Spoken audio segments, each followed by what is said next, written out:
And it's my privilege and honor to introduce Mr. Mel Wong, who's our Assistant Deputy Minister. We're delighted he was able to make the trip down today to provide us with an Alberta perspective. He's attended the University of Lethbridge and has a degree in economics. My son just finished a degree in economics, so I can use you to say, well, one day you could get into government. I'll tell my son this story now. And he's also a graduate of the University of British Columbia's Executive Management Program.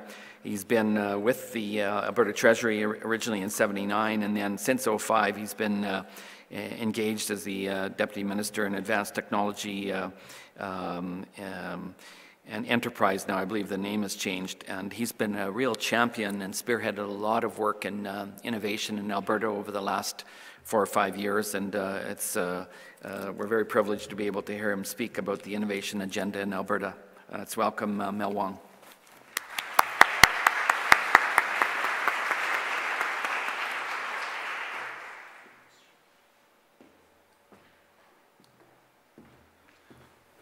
Thank you, John, for that kind introduction. Publicly, I'd like to acknowledge John and his staff, and also Penny Jeanette, and they're really the reasons why we're here today. Over the years, they've tirelessly and persistently helped create this ward of the 21st century, which gives us an opportunity to market worldwide. It's getting a lot of attention. We here in Alberta sometimes take what we have for granted. And I've got to tell you that, including Boston last week, there are many organizations and jurisdictions in the world that don't have such a thing and wish they did. And there will be a few visitors, I think, that will come through in the next few months to visit the Ward of the 21st Century because they heard about it in Boston and other places. So again, we congratulate you on what you've done and accomplished in a very short span of a few years. I'm grateful for the presentations that have been ahead of me. I was avidly listening to see if I could incorporate some of those ideas. I was thinking about how the questions on Alberta Health Services came about, and my staff and I are involved daily in working out some of those issues with Alberta Health and Alberta Health Services. And I'll touch a little bit on that perhaps in what I'm going to say today. Alberta context. I don't think you'd argue with these statements. We've paraphrased them from public sources of information, including the recent throne speech. And I wanted to draw our attention to bullet number 3. Alberta is recognizing the importance of global commerce and access to growing markets for the benefit of all Canadians. There is no doubt that we have recognized for many years that we operate in a global environment. And I think one of my colleagues in the federal government earlier talked about thinking globally and acting locally. But at the same time, it's sometimes a very large leap to get there in terms of acting globally. This province is an economically free jurisdiction. And if you think about North America, and that's probably not unique to Alberta, but in Alberta we do have some economic freedom. And so I wanted to just set the stage by throwing those statements up first of all. Now, one might ask the question, has Alberta diversified? That word diversification comes out of a 70s paraphrase that we used to use many years ago, when we publicly announced that we sought after economic diversification. In fact, the Honourable Peter Lougheed pushed us towards that. And if you look at the numbers, we all know numbers don't lie, right? If we look at the numbers, from 1985 to 2010, the size of the pie in terms of GDP has significantly increased. And there's no doubt about that. Some might argue that's probably because the majority of that came out of an inflated oil price. Well, perhaps that contributed to it, but if you dig into it a little deeper, you'll find that it is more than that. So the size of the pie has increased. But look at the percentage of that pie due to energy. It has decreased from 30-odd percent, 36% down to 24%. Now, that's not a bad thing. It hasn't taken away anything from oil and gas. What it's said is the pie has increased, and now the size of that increase is attributed to other sectors as well. And so have we diversified? I would suggest to you that we are slowly moving that way. Maybe not to the speed which we would all hope, but nevertheless there has been some progress. And if we look at this one here, we're talking about Alberta exports rising around the world. And yes, we are still very dependent upon the United States. But if we look at that 13% of other, then we see that we are in Japan and China, Mexico, European Union, and a few other countries. If I was to show that same slide back in 1985, the other probably wouldn't have as many entries or many slices into it as we see here today. And so we are also diversifying in terms of the types of countries in which we are exporting to. Just a sample of exports of selected advanced technologies. Electronic equipment and pharmaceutical products. Now, when we lost Nortel, it took a big bite out of our exports in terms of high-tech exports out of Alberta. A significant contribution was made by that corporation. And no company to date has picked up that particular slack.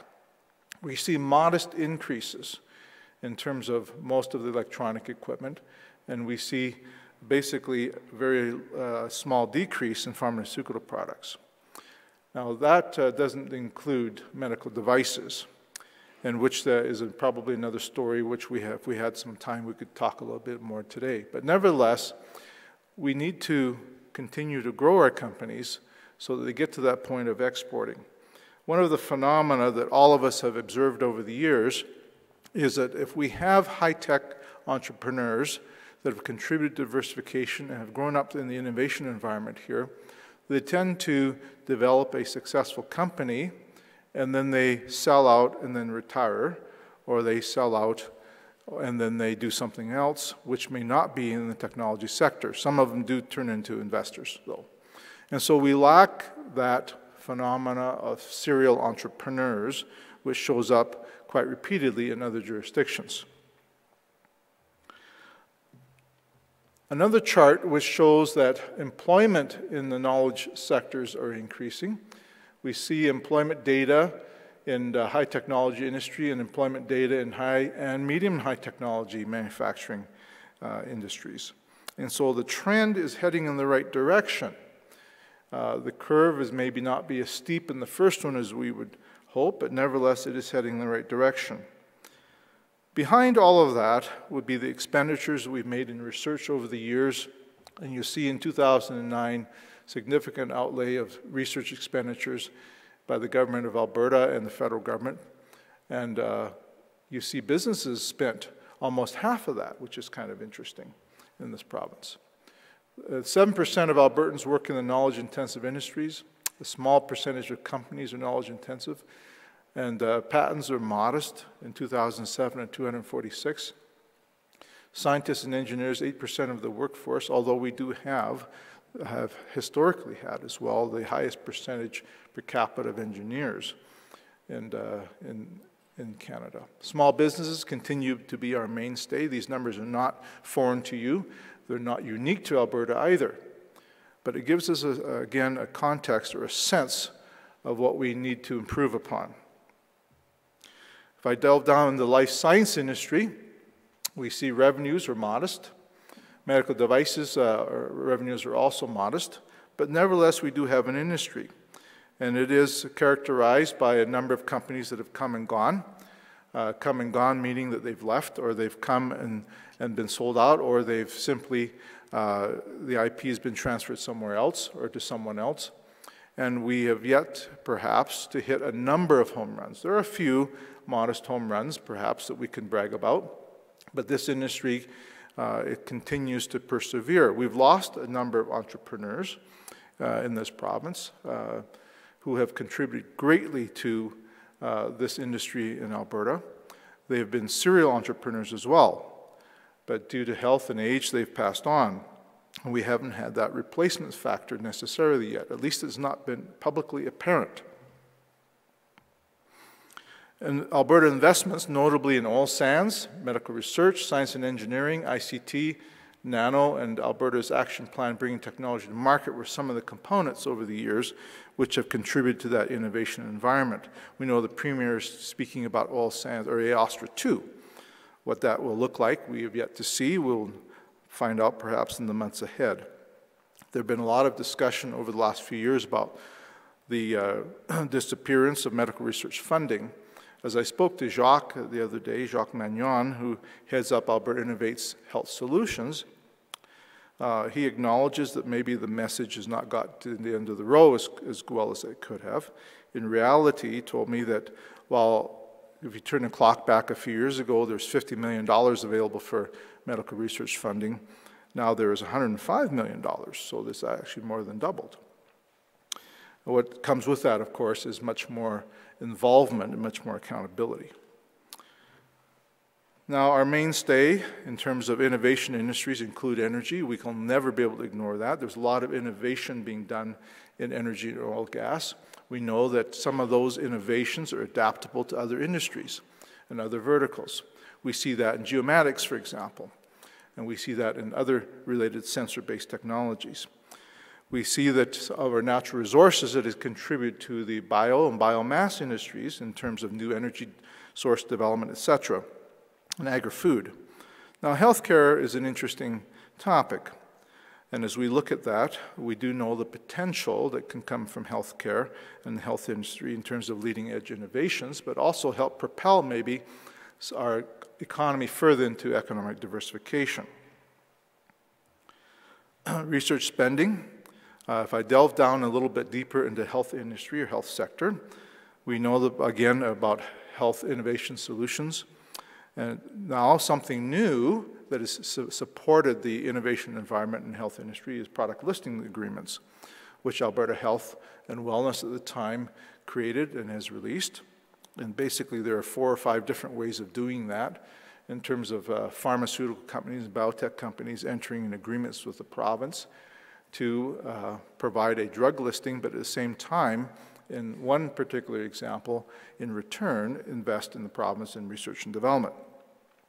Ethics harmonization has been a very sensitive topic in the sense that Canada as a whole has struggled with this, and Alberta is trying to harmonize all of the rules and the different organizations that basically control and influence clinical trials. And with that, we've created the Alberta Clinical Research Consortium as well to support that. The work is not finished yet, but nevertheless, we are on the right path. And having in-depth discussions in Boston with pharmaceutical companies on this topic, we have found that we are continue to be on the right track.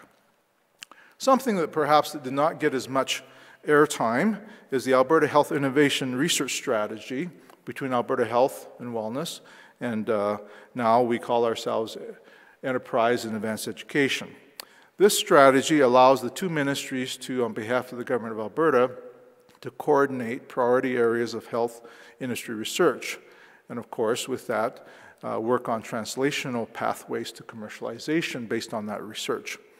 And every chance we get, we're attempting to work that strategy so that it becomes a little more of a household name in the research world. Another example of what we've been doing is, and one of my colleagues is here today, Rolly Dykstra, between Alberta Health and ourselves, developed an RFP that went out, and we talked about procurement a little earlier. Jointly, we put an RFP out on continuing care, which on a pilot basis allowed Alberta technology companies to bid on some opportunities to test their product in real live environments in terms of home care and continuing care. And as a result, I believe we had a number of companies that bid, and 3 have been successful in testing their technologies. Again, I emphasize this was done on a bit of a pilot basis to see how it would work, and this may set the stage for ongoing development of these kinds of initiatives in the future. And that will maybe, in part at least, answer some of the questions on procurement in the future.